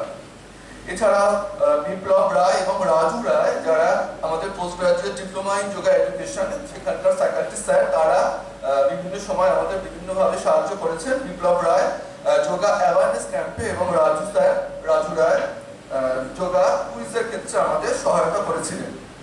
আমরা ধন্যবাদ জানাই আমাদের টেকনিক্যাল সাপোর্ট যারা আছে, টেকনিক্যাল টিম, তাদের প্রত্যেককে, তাদের জন্য যে কোনো অনুষ্ঠান সুচারুরূপে সম্পন্ন হয়। তারা পাদপ্রদীপের সামনে আসেন না, বিপদে থাকেন, কিন্তু তারাও ধন্যবাদ অর্হ। আজকের অনুষ্ঠানের ঘোষক ছিলেন ডক্টর শিবরাম চক্রবর্তী স্যার, তাকেও ধন্যবাদ জানাই সমগ্র অনুষ্ঠানটি সুচারুরূপে সম্পাদন করা এবং পরিচালনা করার জন্য। এবং পরিশেষে বিশেষভাবে ধন্যবাদ জানাতেই হয়, যে দুজন মানুষের কথা বলতেই হয়, তারা হচ্ছেন অরুময় জানা স্যার এবং ব্রহ্মচারী বিনয় চৈতন্য। বিগত 3 মাস ধরে বিভিন্ন অনুষ্ঠান আদি চলছে, তার প্রধান 2 উপকার তাদেরকেও বিশেষভাবে ধন্যবাদ জানাই। এবং এরপরে আমরা প্রত্যেকে 3rd ফ্লোরে যে যোগা হলে সেখানে উপস্থিত হব, সেখানে ম্যাগাজিনটি উদ্বোধন করবেন পূজ্যপাদ শ্রীমৎ স্বামী দত্তস্বরানন্দজি মহারাজ এবং ডক্টর গৌতম বন্দ্যোপাধ্যায় স্যার। সকলে ভালো থাকবেন। আজকের অনুষ্ঠান এখানেই শেষ হলো।